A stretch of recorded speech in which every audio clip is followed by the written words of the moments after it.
السلام علیکم ناظرین، میں ہوں اسد علی طور اپنے پروگرام اسد طور انسینسرڈ کے ساتھ۔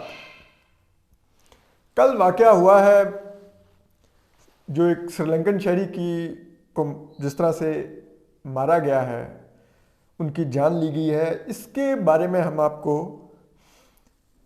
اندر کی خبر بتائیں گے کہ یہ واقعہ اصل میں کیا تھا۔ الزام تو لگایا جا رہا ہے کہ سٹکر پھاڑا گیا، لیکن یہ اس کے علاوہ بھی کچھ اب ہمیں ہماری جو فیکٹری کے مالکان ہیں ان کے قریبی ذرائع سے ہماری بات ہوئی ہے اور یہ کچھ معاملہ اور نظر آ رہا ہے۔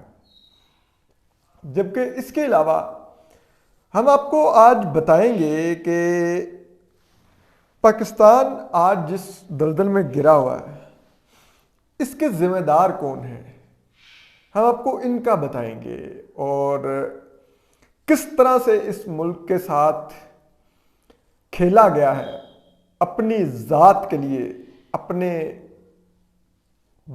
جسے کہتے ہیں خاندانوں کے لیے، وہ آج ہم کھول کے رکھیں گے اور بتائیں گے کہ ہم کہاں کھڑے ہیں اور دوسرے کہاں کھڑے ہیں جن سے ہم مقابلہ کرنے کی بات کرتے ہیں۔ تو سب سے پہلے تو ہم آ جاتے ہیں اس واقعے پر، لیکن اس واقعے سے پہلے اب آپ دیکھیے کہ کتنی بدقسمتی ہے، جیسے کہتے ہیں نا وہ آئرنی ہے، اے پینفل ڈیتھ، کہ وہ اعجاز چودھری سینیٹر جو ہے پی ٹی آئی کا، وہ کہہ رہے ہیں کہ جی ان کو نہیں چھوڑیں گے، مشال خان کی طرح اس واقعے میں بھی ایگزامپل سیٹ کریں گے۔ مشال خان کی تو ایگزامپل یہ ہے بھائی کہ وہ جتنے مشال شہید کے قاتل تھے وہ سارے بری ہو گئے، بعد میں آپ کی کے پی گورنمنٹ تھی، آپ نے پروسیکیوشن اتنی ویک رکھی کہ سارے کے سارے بری ہو گئے۔ کیا بات کرتے ہیں! اور یہ خود اعجاز چودھری سعد رضوی کو ملنے گیا ہوا تھا، جو ابھی 6 سے زیادہ پولیس اہلکاروں کو شہید کر کے جس کی رہائی ہوئی، جس کے آگے ریاست نے گھٹنے ٹیکے، اور نعرہ ان کا بھی کیا تھا؟ فرانس کا سفیر پاکستان میں نہیں، لیکن وہ جھوٹا نعرہ لگا کے آ رہا تھا کہ جی فرانس کے سفیر کو ختم نبوت پہ ملک سے نکلانا ہے، اور اس میں انہوں نے اتنے پولیس اہلکار شہید کر دیے، وہ چھوٹ کے گھر پہنچ گیا اور یہ اعجاز چودھری گلے لگانے پہنچ گیا۔ یہ وہ اعجاز چودھری کہہ رہا ہے۔ بھئی بات یہ ہے، ہم نے کیا ماضی میں نہیں دیکھا جو کرسچنز کی جوزف کالونی جنہوں نے جلائی تھی، سارے کے سارے بری ہو گئے لاہور میں۔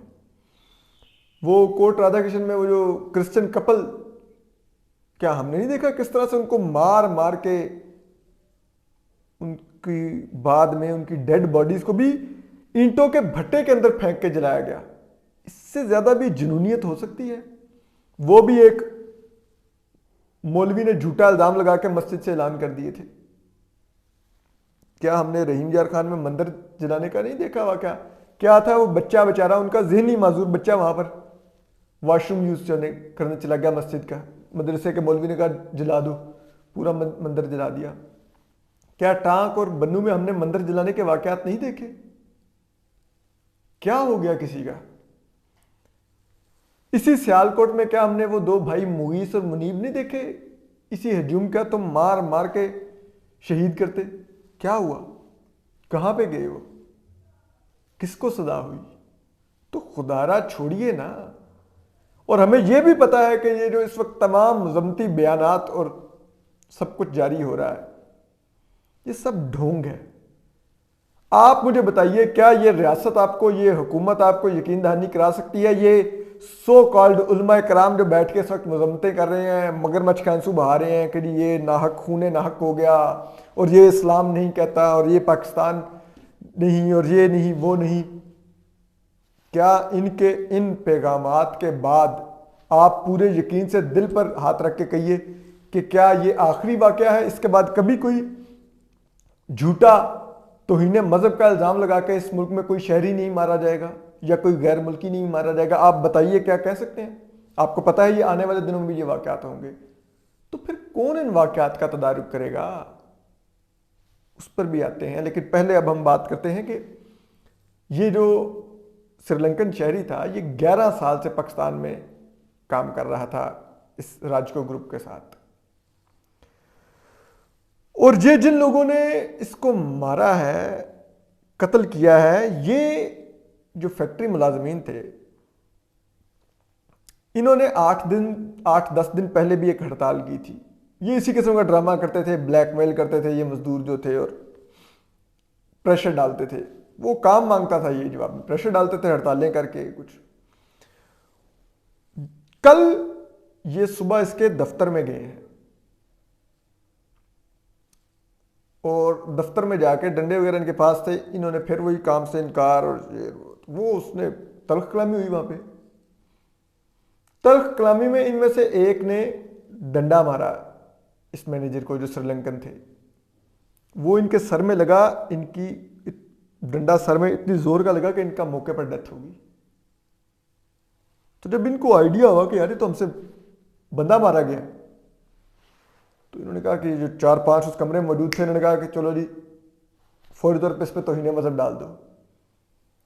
اور باہر لوگوں کو جا کے یہ جو TLP کا جو ادھر سٹکر لگا ہوا ہے نا, تحریک لبیک پاکستان کا, اس کو اس نے پھاڑا ہے. تو ہم نے دیکھ لیا, تو ہم نے اس کو کہا کہ معافی مانگ, تو یہ مانگ رہا نہیں تھا, تو ہم اس کو مار پیٹ کر رہے ہیں. اور یہ وہ کہہ کے یہ ایک دو نے باہر نکل کے شور مچا دیا کہ جی اس نے توہین مذہب کر دیا, اس نے TLP کا سٹکر پھاڑ دیا جی, اس کے اوپر حضور صلی اللہ علیہ وسلم اور کا نام لکھا ہوا تھا, اور جی یہ اور وہ. تو مزدور موب اکٹھا ہونا شروع کر کے ہیں یہ کیا ہوا. وہ کچھ لوگ باہر ان کو چارج کر رہے تھے, اور کچھ اندر ڈیڈ باڈی کے پاس موجود تھے. پھر وہ اس ڈیڈ باڈی کو لاٹھیاں مارتے گھسیٹتے باہر لے آئے, اور جو ظاہر کیا کہ بھی یہ زندہ ہی ہے اور ہم اندر سے ہی مارتے اس کو لے کے آ رہے ہیں, حالانکہ وہ ڈیڈ تھے. باہر لا کے پھر اس کو ان بیچاروں کو مارتے رہے, ان کی ڈیڈ باڈی کو لاٹھیاں مارتے رہے اس سری لنکن مینیجر کی. پھر اس کے بعد وہاں سے گھسیٹتے ہوئے فیکٹری سے مین وائل پولیس کو اطلاع ملی, پولیس پہنچی. وہ کیا ایک آدھا ڈالا پولیس کا, 10-11 لوگ تھے, وہ پہنچے تو اندر تو 700-800 مزدوروں اور سیالکوٹ کے شہریوں کا ہجوم تھا, وہ جو کہ لاٹھیاں برسا رہے تھے ایک ڈیڈ باڈی پہ. اور پھر وہ اسی طرح گھسیٹتے ہوئے مین روڈ پہ لے آئے, اور مین روڈ پہ لا کر انہوں نے لاش کو آگ لگا دی. آپ اندازہ کیجئے یہ ہوا ہے توہین مذہب کے نام پر. ابھی ریسنٹلی خوشاب میں جو مینیجر نے بینک گارڈ نے اپنا مینیجر قتل کر دیا اور نکل کے کہہ دیا اس نے توہین مذہب کیا. بعد میں پکڑا گیا کہ وہ اس بیچارے مینیجر نے تو کوئی توہین مذہب کی نہیں تھی, وہ گارڈ کو چھٹی نہیں دے رہا تھا, تو گارڈ نے گولی مار دی اور توہین مذہب. اس ملک میں آپ نے ویپنائز کر دیا ہے لوگوں کو توہین مذہب کا کارڈ دے کر. ایک پوری جماعت ویپنائز کیا آپ نے, تحریک لبیک پاکستان. ملک میں فرانسیسی سفیر تھا ہی نہیں, اس کے باوجود وہ کہتے رہے جی فرانس کا سفیر ملک سے نکالو, اور اس نام پہ وہ ملک بھر میں جلاؤ گھراؤ کرتے رہے. 2 دفعہ وہ اسلام آباد آئے, انہوں نے 1 درجن سے زیادہ پولیس اہلکاروں کو مار مار کے شہید کیا, درجنوں سینکڑوں پولیس اہلکاروں کو زخمی کیا, اربوں روپے کی جائیدادیں جلائی اس فرانسیسی سفیر کو نکالنے کے لیے جو پاکستان میں تھا ہی نہیں. یہ کیسے ہوا یہ سب کچھ؟ آپ دیکھیے, ہم نے ایک نیشنل ایکشن پلان سائن کیا تھا, کہا تھا کبھی پاکستانی ریاست اور حکومت. یہ نیشنل ایکشن پلان آئین پاکستان سے بھی بڑا چارٹر تھا. اس کی وجہ کیا تھی؟ کیونکہ آئین پاکستان کو بنانے والی اور سائن کرنے والی پاکستان کی تمام سیاسی جماعتیں ہیں, لیکن نیشنل ایکشن پلان پر ایگری کرنے والے پاکستانی ریاست کے ادارے, فوج, ISI, MI, ISI, IB, police اور سب عدلیہ, سب تھے اس کا. اس کے باوجود ہمارے 147 پشاور آرمی پبلک اسکول میں شہید ہونے والے بچوں کے بعد ہم نے یہ دستاویز سائن کی کہ پاکستانی ریاست اب کبھی مذہبی انتہا پسندی کو نہیں پالے گی, اس کو ایکسپلائٹ نہیں کرے گی.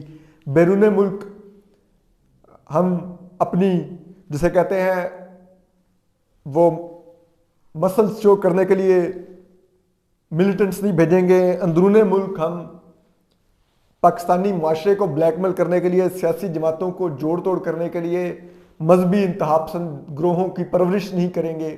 لیکن اس کے باوجود کیا ہوا؟ جب 2017 آیا ہم نے ایک حلف نامے کو بنیاد بنا کر ہماری ریاست نے، ہماری ایجنسیز نے کیا ٹی ایل پی کھڑی نہیں کی؟ مرحوم مولانا خادم رضوی ریکارڈ پر ہے، وہ کہتے ہیں کہ میرے پاس آئی ایس آئی والے ہیں، انہوں نے کہا کتنی سیٹیں لینی ہیں، یہ لو سیٹیں، الیکشن سے پہلے میرے پاس آئے۔ کیا اس وقت کے ڈی جی سی میجر جنرل فیض حمید نے دستخط نہیں کیے معاہدے پر، اور اس معاہدے کو غیر قانونی قرار دیا؟ ان کے دستخطوں پر سوال اٹھائے کہ آپ کیسے ریاست کی املاک جلانے والے لوگوں کو شہید کرنے والوں کے ساتھ یہ معاہدہ کر سکتے ہیں؟ کس نے؟ جسٹس قاضی فائز صاحب نے فیض آباد دھرنا کیس کے فیصلے میں۔ لیکن الٹا اس کے باوجود بجائے اس کے کہ ریاست اس کے بعد اپنی یہ روش ترک کرتی کہ وہ ایسے معاہدے غیر قانونی نہیں کر سکتی، ہم نے 3 اور معاہدے کیے اسی ٹی ایل پی کے ساتھ۔ یہی ہماری فوج اور حکومت نے یہ معاہدے کیے، اور وہ جو جسٹس قاضی فائز عیسیٰ نے یہ فیصلہ سنایا، ہم نے اس کے خلاف ایک جھوٹا ریفرنس دائر کر کے ان کو اور ان کے پورے خاندان کو، بیگم اور بیٹی کو اس عدالت میں گھسیٹا، ایف بی آر میں گھسیٹا۔ سزا کیا دینی تھی کہ تم نے کیسے یہ ہم جو ایک الیکشن کی انجینئرنگ کر رہے تھے، ایک مذہبی کارڈ کھیل کے اس کو چیلنج کیا۔ اور اتنا خوف ہے، پھر یہ عدلیہ کہتی ہے کہ ہم پر کوئی دباؤ نہیں ہے، کہ کل کاز لسٹ جاری ہوئی ہے اگلے ہفتے کی پوری، کہ تمام اہم کیسز کی سماعت کے لیے بینچز بنائے گئے ہیں۔ جسٹس قاضی فائز عیسیٰ کسی ایک بینچ میں بھی نہیں ہے، وہ جج اتنا ناپسندیدہ ہو گیا اس ملک میں۔ کیوں؟ کیونکہ اس نے اسی چیز پر سوال اٹھایا کہ آپ یہ مذہب کا کارڈ کیوں کھیل کے ریاست کو کے اندر ایسے گروہوں کو ویپنائز کر رہے ہیں جو صرف ایک سیاسی جماعت سے الیکشن چرانے میں آپ کی مدد نہیں کریں گے، وہ بعد میں بھی آپ کو ڈراتے رہیں گے، آپ کا ملک تباہ کرتے رہیں گے۔ لیکن کیا ہوا؟ الٹا ہے، وہ جج اس چیز کی قیمت ادا کر رہا ہے، اور ہم پھر بار بار جا کے اسی عطار کے لونڈے سے دوا لے رہے ہیں، وہی معاہدے سائن کر رہے ہیں۔ اب دیکھیے اس ملک کو اشرافیہ نے لوٹا کیسے ہے۔ ہمارے ملک میں آپ بھارت کی مثال لے لیجیے، میں آپ کو بھی دیتا ہوں۔ بھارت کیسے ترقی کر رہا ہے اور ہم کیسے پستی میں گر رہے ہیں۔ بھارت کا جی ڈی پی، بھارت کی معیشت کہاں پر ہے، ہم کہاں پر ہیں۔ میں آپ کو کچھ مثالیں دینا چاہوں گا۔ ہمارے ملک میں 7 رضوی پیدا کیے جا رہے ہیں۔ ہمارے ملک میں حافظ سعید کو تحفظ دیا جا رہا ہے۔ اس کے مقابلے میں آپ بھارت دیکھیے، ٹویٹر کا آج سی ای او کون ہے؟ پراگ اگروال۔ گوگل کا سی ای او سندر پچانی۔ مائکروسافٹ کا سی ای او ستیا ناڈیلا۔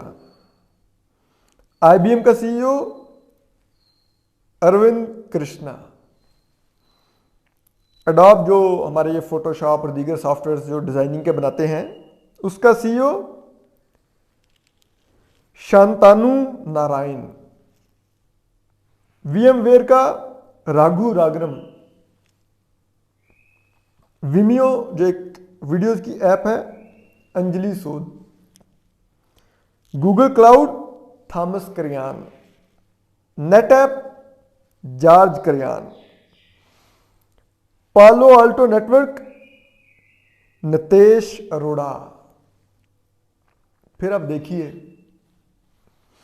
کہ گوگل کا جو بھارت سے وہ بزنس جو کر رہا ہے گوگل، اس میں صرف بھارت سے گوگل نے جو صرف پروفٹ لیا ہے، اربوں ڈالر کا بزنس ہے، اس اربوں ڈالر کے بزنس میں صرف گوگل نے پچھلے سال جو پروفٹ لیا ہے وہ 9 ارب ڈالر بھارت سے انہوں نے جنریٹ کیا۔ مائکروسافٹ نے 11 ارب ڈالر بھارت سے جنریٹ کیا ہے پچھلے سال صرف پروفٹ میں۔ آئی بی ایم نے 22 ارب ڈالر بھارت سے پروفٹ میں جنریٹ کیا ہے۔ نیٹ ایپ نے 13 ارب ڈالر بھارت سے پروفٹ میں جنریٹ کیا ہے۔ وی ایم ویئر نے 7 ارب ڈالر بھارت سے پروفٹ میں جنریٹ کیا ہے۔ اور یہ میں آپ کو یہ پہلے ہی نام بتا چکا ہوں جو CEO بھارتی ہیں. اب یہ مت کہیے گا یہ ہمارے خلاف کچھ سازش ہو گئی ہے اور یہ بھارتی لابی حاوی ہو گئی ہے, وہاں پر سارے یہ لوگ پہنچ گئے ہیں. یہ تمام میں نے جو آپ کو ایپس گنوائی ہیں, Twitter, Google, IBM, Microsoft, VMware, Google Cloud, NetApp, Palo, VMware, یہ سب ایپس بزنس مینوں کی ہیں. انہوں نے اپنا بزنس انٹرسٹ دیکھنا ہے, وہ اپنے بزنس انٹرسٹ کو, اپنے پروفٹ کو دیکھیں گے, اور اس پروفٹ جو ان کو کما کے دے گا, جو بہترین قابل شخص ہوگا, وہ اس کو اس پوزیشن پر لائیں گے. وہ اس بنیاد پر نہیں لائیں گے کہ ہم نے ادھر اسرائیلی لابی لانی ہے, ہم نے کوئی بھارتی لابی لانی ہے. انہوں نے دیکھنا ہے کہ ہمیں کون پروفٹ کر کے دیتا ہے. تو وہ بہترین جو پروفیشنلز ہوں گے ان کو لاؤں گے. تو بھارت نے یہ بہترین پروفیشنل کیسے پروڈیوس کر لیے جو ہم نہیں کر سکے؟ آپ آج بتائیے نا. آج سے چند سال قبل بھارت میں BBC اردو کے جو بیورو چیف ہیں سہیل حلیم, وہ پاکستان آئے تو میری ان سے ملاقات ہوگی. میں نے ان سے پوچھا کہ سر انڈیا کیسے یہ آپ لوگ ترقی کر رہے ہیں, کیا آپ نے بنگلور میں پورا IT سٹی کھڑا کر دیا تھا کچھ؟ تو انہوں نے مجھے ایک بڑی مدد بات تھی. انہوں نے کہا کہ یار انڈین مڈل کلاس نے نا ایک بات سمجھی ہے پچھلی 1 دہائی میں کہ ہم امیر کا مقابلہ صرف اس طرح سے کر سکتے ہیں کہ ہم اپنے بچوں کو پڑھائیں. انہوں نے کہا اب انڈین مڈل کلاس اس ٹائم گھر نہیں خریدتی, وہ کار نہیں خریدتے, وہ تمام جمع پونجی لگا کے اپنے بچوں کو کوشش کرتے ہیں کہ وہ پڑھنے کے لیے بیرون ملک چلا جائے, وہ IT, انجینئرنگ اور ان شعبوں میں پڑھے اور کچھ بن جائے. ہمارے یہاں پہ ہماری جی ایلیٹ مڈل ساری کلاس, ہم پراپرٹیوں میں انویسٹ کر رہے ہیں, پلاٹ لے رہے ہوں گے, گھر بنا رہے ہوں گے, گھروں کو بنا کے بیچ رہے ہوں گے, پلازے بنا رہے ہوں گے, فیکٹریاں لگا رہے ہوں گے. ہمارے یہاں تو کوئی بھی نہیں اس طرح سے سوچ رہا. ہماری ریاست نے ہمارا سوچنے, دیکھنے اور آگے بڑھنے کا زاویہ ہی بدل دیا ہے. ہم وہ کر رہے ہی نہیں کہ جس سے ہم عالمی دنیا میں کچھ اپنے نقوش چھوڑیں, کہ ہم کوئی ایسے IT پروفیشنلز تیار کریں کہ جو بیرونی دنیا میں ہمارا نام بنائے, ہمیں کسی مقام دلائیں. ہم یہاں پہ پراپرٹی ڈیلرز پیدا کر رہے ہیں. آپ دیکھیے ہماری اشرافیہ کا حال, ہمارے جتنے آپ دیکھیے جرنیلوں کے, ججوں کے, سیاستدانوں کے بچے باہر پڑھتے ہیں, وہ واپس آ کے کیا کرتے ہیں؟ عاصم باجوہ نے اربوں بنا لیا, اس نے بھی اپنے بچوں کو پاپا جونز کا بزنس کرا کے دیا کہ شارٹ ٹرم میں وہ کیا بینیفٹ لے سکتے ہیں, کتنا منافع کما سکتے ہیں. اس کو کیا اس ملک سے پرواہ کہ وہ کوئی ایسا کام کروا کے دیتا یا دوسرے جرنیل کو ایسا کام کروا کے دیں اپنے بچوں کو کہ جو ملک کے لیے کچھ بنے, کوئی ملک میں کوئی فروغ پائے, کوئی انڈسٹری, کوئی یوتھ. وہ کہتے ہیں کہ ہمارے اپنے بچے کا کیا پروفٹ کس میں ہو سکتا ہے, تو وہ دیکھتے ہیں کہ نہیں یہ اگر پراپرٹی کا بزنس کر لے تو بہتر ہو جائے گا, یہ پاپا جونز بنا لے یا یہ کر لے تو بہتر ہوگا. ملک گیا بھاڑ میں. ہمارے تمام ججوں کو آپ اٹھا کے دیکھ لیں, آلموسٹ سب کے بچے وکیل ہیں. انہوں نے اپنے بیٹوں کو لا پڑھوایا ہے باہر سے اور ادھر لے آئے کیونکہ ان کو پتا ہے کہ ہم جج ہوں گے, ہمارا بیٹا وکیل ہوگا, اس کو کیسز دھڑا دھڑ ملیں گے اور یہ پیسہ کمائے گا. ایون کہ ان کے داماد بھی آپ اٹھا کے دیکھیں گے تو آپ کو وکیل ہی ملیں گے, کیونکہ ان کو پتا ہے. تو ملک کا کس نے سوچا؟ آپ سیاستدانوں میں اٹھا کے دیکھ لیں, باہر پراپرٹی ہیں سب کی, شریف خاندان کی بھی, بھٹو خاندان کی بھی. عمران خان صاحب دیکھیے, وہ ان کے بھی بچے باہر ہیں, دونوں پڑھ رہے. بھائی آپ کو اتنا اس ملک کے اندر ہے کہ آپ کہتے ہیں کہ جی یہ اس ملک میں یہ وہ باہر ویسٹرن کلچر سے نہ متاثر ہو, اس میں نہ جانا, ادھر پڑھو. تو بھائی اپنے بچوں کو بھی ادھر لے آئیے. پوری دنیا, بھارت IT میں انویسٹ کر رہا ہے, ادھر بڑی بڑی یونیورسٹیز اور سب کچھ وہ بنا رہا ہے.